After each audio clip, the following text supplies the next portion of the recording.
I'm pretty sure we've all seen those TikTok videos of the 10-year-olds shopping at Sephora and Ulta, ruining their displays, poking their fingers into testers, demanding their parents buy them Drunk Elephant, and it became such an issue that actually made the news, mainstream news. There's a growing concern that Gen Alpha, that is kids who are aged 13 and below, are starting to use skincare at too young an age. Are they ruining their skin? Why are they buying such expensive skincare? Should they be using skincare at all? Now, I mentioned Drunk Elephant, and don't get me wrong, Drunk Elephant is not the only brand that these 10-year-olds seem to be loving. Glow Recipe, Bubble, Rare Beauty, even Laneige they seem to absolutely love. But Drunk Elephant seems to be the most popular and also the most mentioned brand by Sephora employees when it comes to these TikTok videos. And there is a reason I am personally singling them out today. But first of all, let's take a look back at why a lot of people actually decided to stop buying Drunk Elephant. Did they really have a downfall? Weren't they cancelled at one point? And why they had this alleged, supposed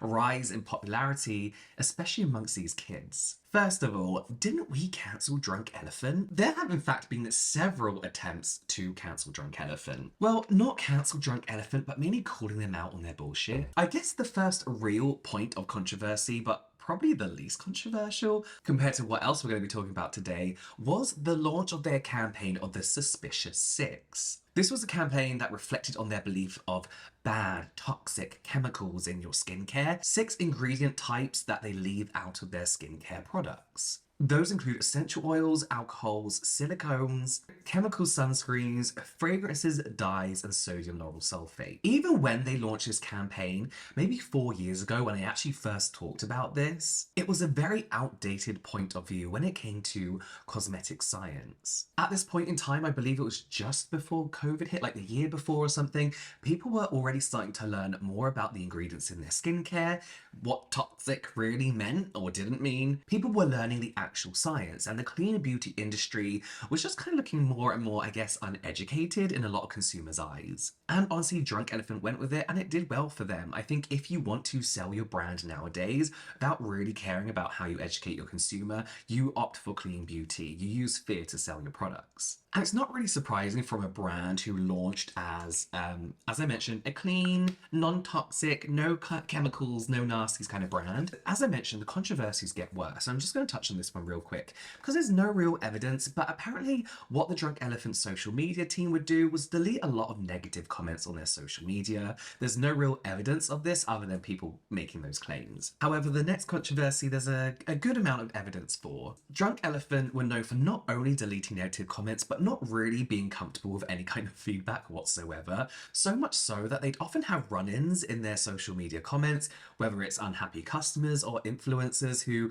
gave their brand a negative review. One of the most notable was when Caroline Hirons posted a blog post reviewing one of their retinols. Caroline Hirons, who is a master esthetician, runs her own brand. She's a trustee of the charity Beauty Backed. She is a British Beauty Council ambassador alongside the likes of Bobbi Brown and Kate Moss. Posted a very fair review about their A Passion Retinol Cream back in 2019, saying, to summarize in my own words, it's a very strong retinol, only use it if you are a pro, but also calling out kind of the lack of understanding and contradictions that Nathan Rivers, Vice President and Global Research and Production Development Person behind Drunk Elephant, posted about on the Drunk Elephant Instagram page in a kind of Q&A style story. Same contradictions like the retinol isn't safe to use around the eyes. They're saying to mix your retinol in with your creams and oils and apply it everywhere.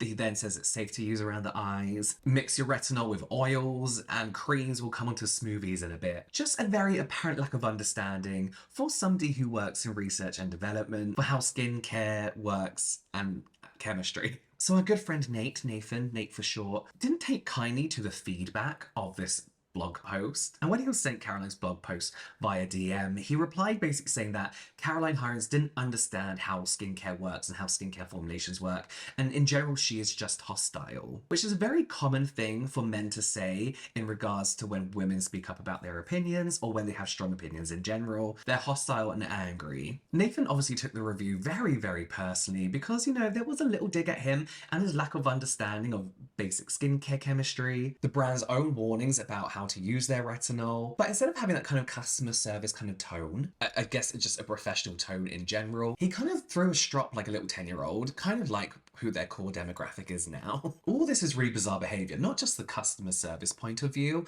or the professionalism online, but also how he talks about skincare and how he believes skincare and chemistry works. It's especially weird as he used to work for Paula's Choice for 7 years, claiming to be a regular contributor to research-based skincare and beauty articles and product development. But when Paula's Choice approach to skincare and their philosophy, while they have a few blips here, is very science-based compared to Drunk Elephant's fake science. So it's a very weird contradiction, almost like he's just going with whatever the brand is telling him to do. But that's not all. It gets a whole lot messier and very high school-esque. 6 years ago, the brand Glossier were facing some criticism over on Instagram for two main reasons. One, having fragrance in their products. But not only that, they were accused of copying Drunk Elephant's packaging, mainly by Instagram user Steph Gray 3434. The packaging criticism was weird because block colours on white isn't the most original or interesting idea. And Glossier replied to Steph Gray 3434 saying, "We added an amount of all natural fragrance to solution." This was about their chemical exfoliant, basically saying it was low enough to not really have any irritating levels on skin. Steph Gray replies saying, "Any amount is a deal breaker for me and many others.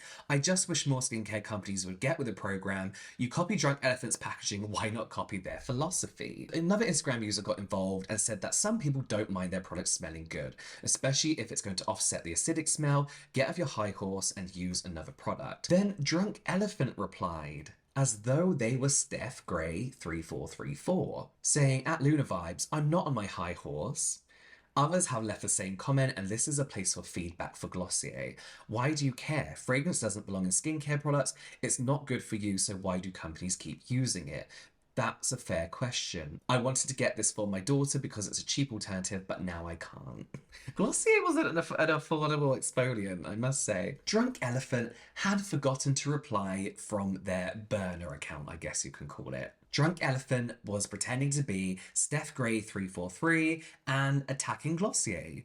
And also in the past, they have been accused of stalking the skincare addiction subreddit under the name Lydia Thompson 11. But why do people think this? You can't just throw out accusations, because every comment this person has ever made has been about Drunk Elephant. And very weirdly, how they think that The Ordinary was trying to copy Drunk Elephant. So it was very, very clear that this person worked for Drunk Elephant in some way and was trying to badmouth other brands whilst promoting Drunk Elephant. All the comments would be like, this product's not for me, but I love Drunk Elephant's blah blah blah, or sticking up for Drunk Elephant products. Reddit is full of passionate people with very passionate opinions, but I do not think people go that hard to stand up for a product that they like, unless you have some involvement with the brand and it's a passion of yours. What was their obsession with them thinking that other brands was trying to copy them? Drunk Elephant is and was a cut and paste copy of every other clean beauty product, every other clean beauty brand with a cute name. Like, get over yourself. It's not that, like, The Ordinary obviously aren't trying to dupe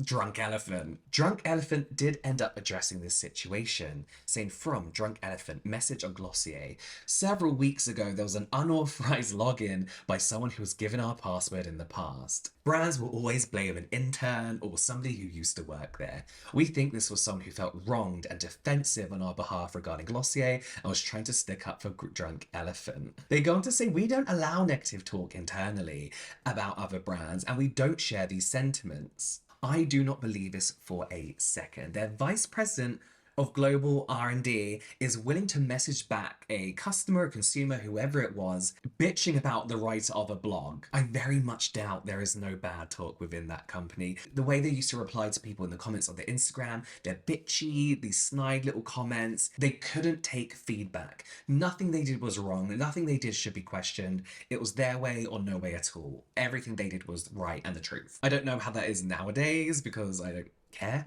They had a bit of a superiority complex, and people do take issue with some of their products and product claims, but I'll leave that to the chemist to talk about. I have bought some products of theirs for a video I'm doing in the future. So, were Drunk Elephant cancelled?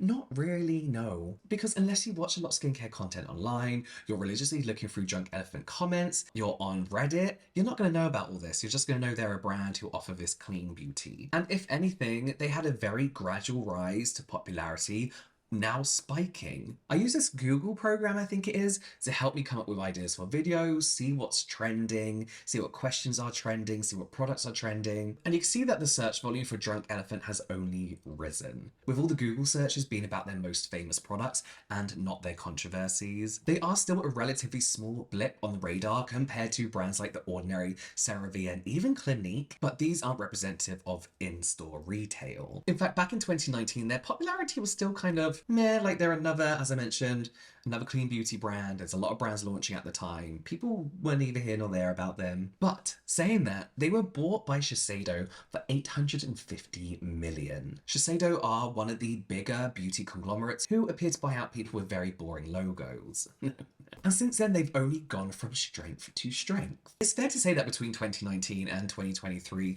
you could go a whole year without hearing anything about Drunk Elephant, or even see Drunk Elephant on social media, but literally within the last, like 3 months, 2-3 months, you are seeing them everywhere. Drunk Elephant seem to have a new demographic, not the original demographic of Gen Z and millennials, but Generation Alpha. Look, we all knew Gen Alpha were going to be terrifying. They had the best generational name. They are the first generation to grow up fully digital. It was going to be very different. But these Gen Alpha kids are swarming into Sephora, terrifying Sephora staff and dermatologists because of their obsession with skincare and Drunk Elephant. Gen Alpha, as I mentioned, most of all, who are kind of under 13 years old, have been going viral online and in mainstream media for the sheer amount of skincare that they are using, wanting to buy, asking for Christmas, but mostly how Drunk Elephant products with high percentage actives in, or actives in general like vitamin C, retinol, chemical exfoliants, seem to be very, very popular amongst this age demographic. They seem to be like the must-have, not toy, but the must-have item for kids nowadays. Sephora staff are all over TikTok saying how rude Gen Alpha are, how entitled these kids are, how they're walking around pretending to be adults, how they're buying retinols and demanding staff check stock levels for them, and generally just being a pain in the ass. And I have a few things to say about this before we get any further, mainly, oddly enough, in defense of these kids, some of these kids. Okay, first of all, let's not pretend that kids in shops aren't annoying anyway. There are obviously some very well-behaved kids, and I'm not putting anyone's parenting into question, but kids in shop are generally annoying. Whether they're just having a good time or being annoying or they got their loud as fuck iPad out, sometimes kids are annoying. I was an annoying kid. I feel like especially that is the age like 10 and 11 where you think you're an adult or you play pretend to be an adult, and it's just kind of fucking annoying. I don't think they're just going into Sephora and being rude and annoying. I feel like kids can be very annoying. Second of all, these kids are, they're playing pretend.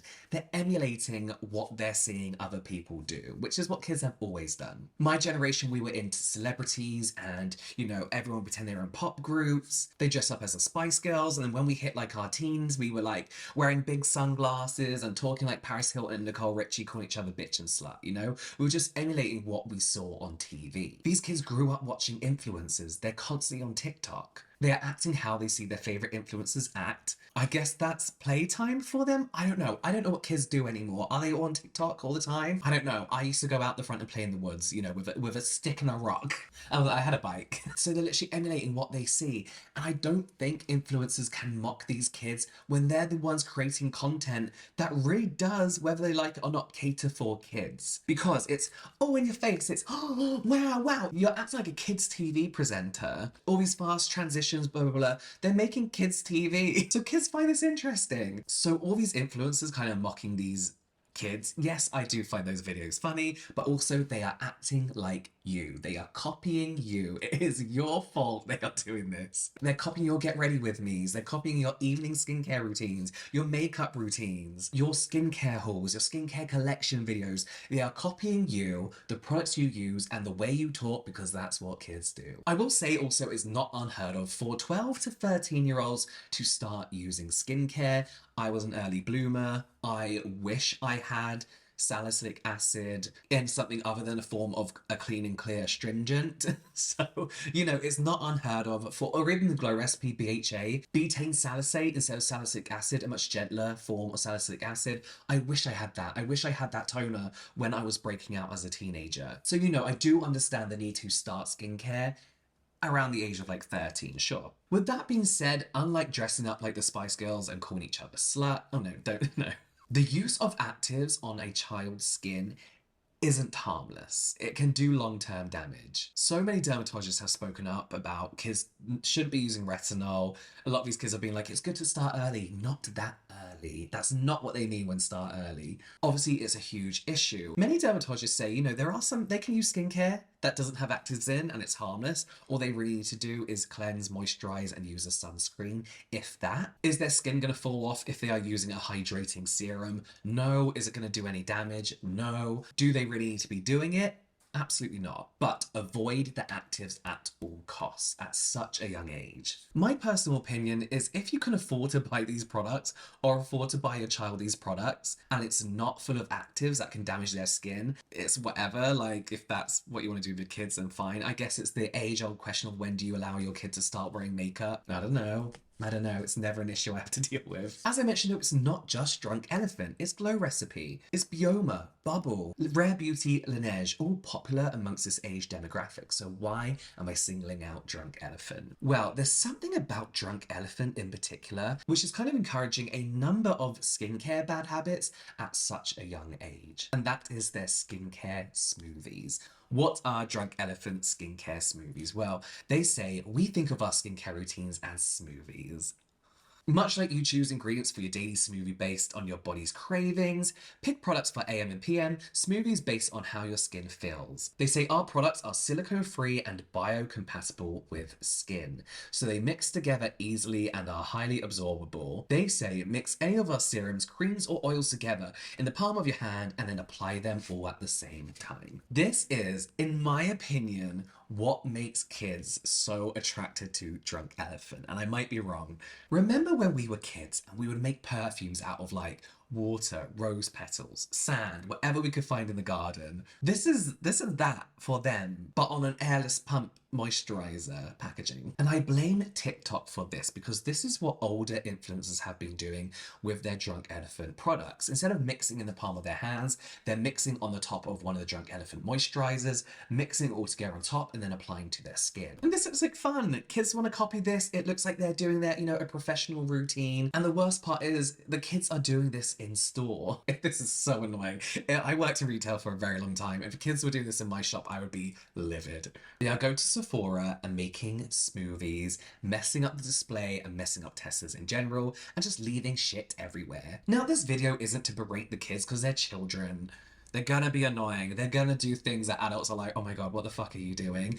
But here are the issues I have with this. I mean, first of all, this goes against everything we've been told not to do with our products. Do not mix products together. Not because they're gonna fizzle away in your hand or cause an explosion, but cosmetic chemists say don't do this for a few reasons. One, you do not get that even spread of product. If I was to get a moisturizer, put a couple drops of retinol in it, then mix it up, there is no guarantee that I have an even spread across my face. I could have missed key places. I think retinol is a good example because you're not supposed to apply it on certain spots of your skin. Just lay it as normal to make sure you are getting as even a spread as possible.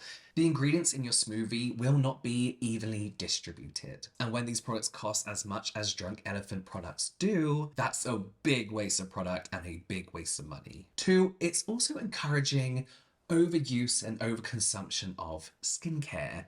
I'm a skincare influencer.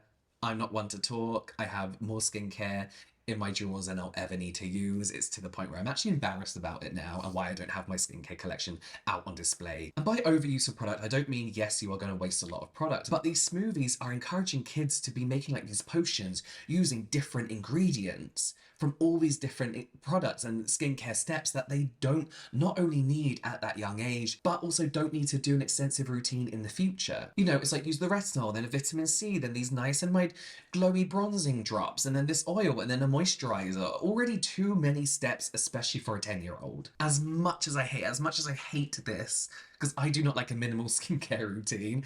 Dermatologists recommend a minimal skincare routine for a reason. Mainly because the more we use, the more we are likely to irritate our skin in some way.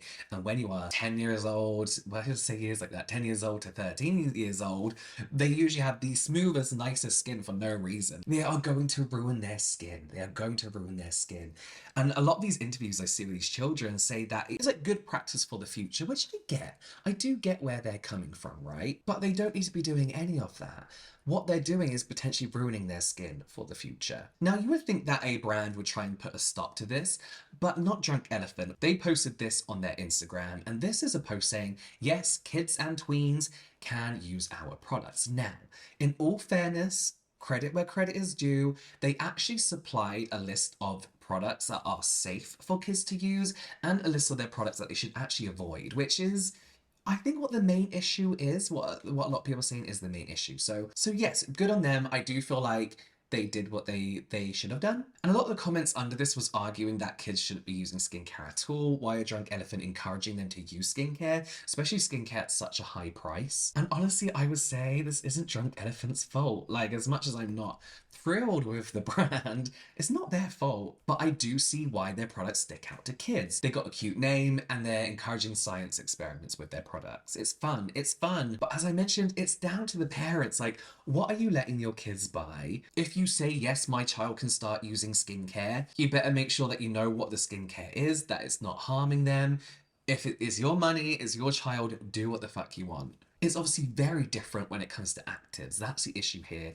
It's potentially ruining your child's face. I do truly see this as hopefully just a phase these kids are going through. We all had popular things growing up: Pokemon cards, Pogs, fucking, what are those spinny things that are really annoying? Fidget spinners. And probably in the next couple of years, they're going to be like, what the hell were we doing? That was an excessive amount of skincare. It's just a phase they're going through. And you know, they're all filming their hauls and are kids even allowed on TikTok that young? Should they even be looking on TikTok? I don't know. I mean, but what do we do? Do children under a certain age not be allowed in Sephora or Ulta? Should they only be allowed to buy skincare when their parents are with them? Should Sephora staff be able to be like, I can't sell that to you because it's got an active in? But there's not a responsibility of Sephora staff to baby these kids and be responsible for what these children are buying. I don't know. I find it very hard, obviously, to comment from a parent's perspective because I don't have a kid.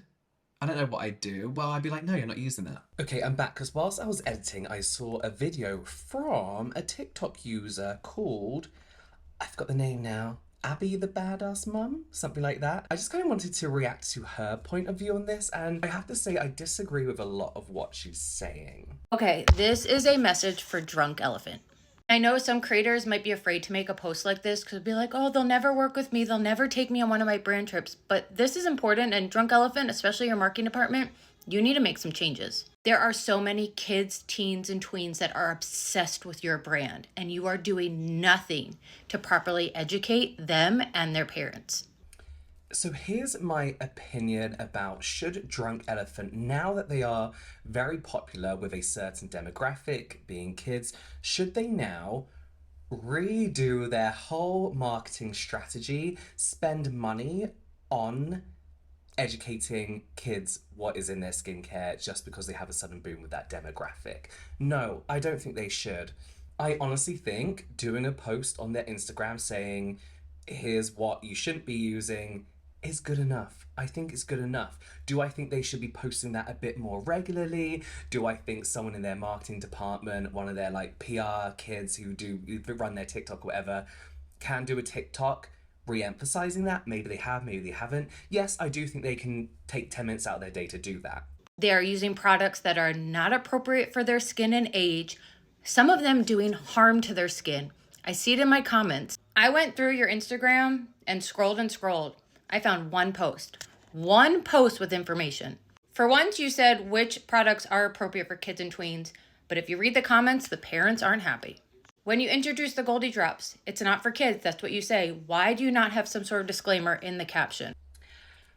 I do not think, again, every skincare brand that launches a product with an active ingredient in, I do not believe it's their responsibility to talk about their product, blah, blah, blah, not for kids. To a certain degree, I do feel like it's common sense. And if it's not, as a parent, you should be researching what your kids are using.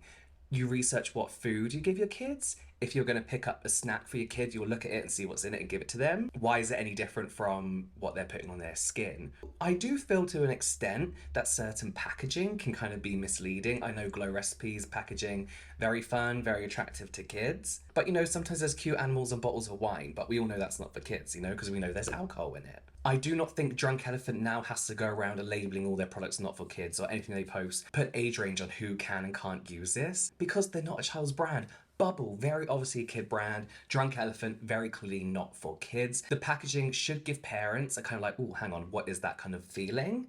Glow Recipe I kind of get again. The brand can post about their products, say what ingredients are in their products and what those ingredients do. And that is really as far as they need to educate. It is down to the consumer to know what they are putting on their skin, especially if you're sending your kids out with some pocket money, they're coming back home with a load of skincare. Why are you not checking what's on that skincare? Why are you instead blaming Drunk Elephant for ruining your children's skin? It's kind of strange. More importantly, on the box and the display in the store. Naming this kit Littles, the kids think it's for them. Yeah, I can see why. But minis, it's the same thing. Like, we all know that just means it's a smaller version of something. But I do understand that this in particular looks and sounds incredibly childlike. And there are multiple products in there not for their skin. Mama and Cub with the polypeptide, which you say is not for young skin. Maybe you should have named that something else. In September. Yeah, I also agree. However, peptides aren't the worst for people's skin. I think people presume because they are marketed as an anti-aging product, they are some kind of harmful active. Really, they're not. They tend to just anti-age by hydrating and making fine lines look less obvious. So not the worst, but I do agree that that packaging it kind of is a weird name. But from this video, we all know Drunk Elephant has some interesting ideas. In September, you took a huge group of influencers on a brand trip to Greece. Hundreds of thousands of dollars you spent on that. Why not instead invest that money to come out with a kids line? I don't disagree, but also that's not that much money for Drunk Elephant. When you look at the grand scheme of things, that's not that much money, and probably the influences that they took in turn would have made them. But I do agree. But I do feel like this kind of popularity has come out of nowhere very quickly, and it takes a while to even create new packaging, to even just kind of repackage some of your kids safe products for kids. So maybe they're working on that right now. We don't know. Baby Elephant, maybe? Work with some influencers that will help educate the kids and the parents. Again, I see where she's coming from with that. I do get it. Again, I will say I do not think it's Drunk Elephant's responsibility to educate parents on what their kids are doing. It's not really Drunk Elephant's fault that people are allowing their kids to buy this stuff in the first place, or parents aren't monitoring what their kids are using before they slap something on their face. But I do think whilst they have, they obviously have money, which they probably are quite stingy with, they should maybe take this opportunity, the new recent popularity, to maybe do a little bit of even just a TikTok ad. What? That was a TikTok ad, like $1,000 for a month, run an ad. I do agree they should get their word out there a little bit, but again, I do not think it's their sole responsibility.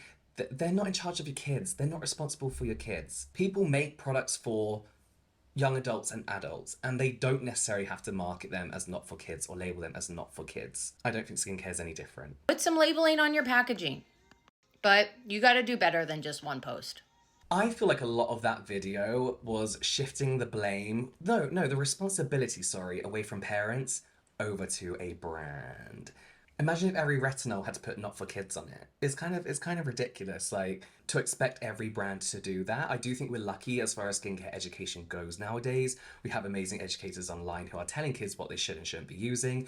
Do they listen? No, not really. I think even if you labeled something as not for kids, the children know this and they're still going to want to use a retinol because they're saying it's preventative. Do I think education should be there? Yes, but I think parents should be educating themselves. What I do not want to happen now is for parents to be going onto ingredient list checkers like the EWG, Think Dirty, and running through all the ingredients, because that's bound to happen. I think especially with millennial parents, we grew up in the time with like Pinterest DIY skincare and the fear of parabens. So this could be a negative thing in the long run as far as skincare education actually goes. But I don't think parents should be expecting a brand to educate their kids.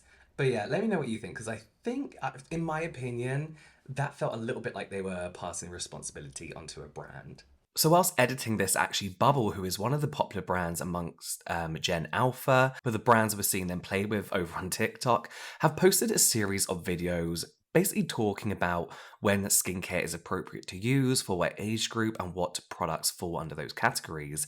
And I think this is more than enough in order to educate the consumer without having to post warnings everywhere, relabel their packaging not for kids, create new brands for kids. I think this was spot on, and it is the consumer and parents' responsibility to hunt down that brand and see what their children can or should and shouldn't be using, in my opinion. So whilst Drunk Elephant isn't to blame for this, it's not their fault, I do feel like it's fair to single them out, one, as the only brand who is encouraging this, and two, as a brand who, maybe not intentionally, is very attractive for kids to use. Now, I do think there's an interesting case study here on how, despite some really shady practices, how a brand can survive this kind of online onslaught, which has had a huge negative impact on brands in the past, but they not only were unfazed by it, but rose in popularity, then gained a whole new demographic. Whether that's for the best or not, I don't know, but I'd love to hear your thoughts in the comments down below. And watch some more videos here and here, they're interesting, I promise you, and I'll see you next time.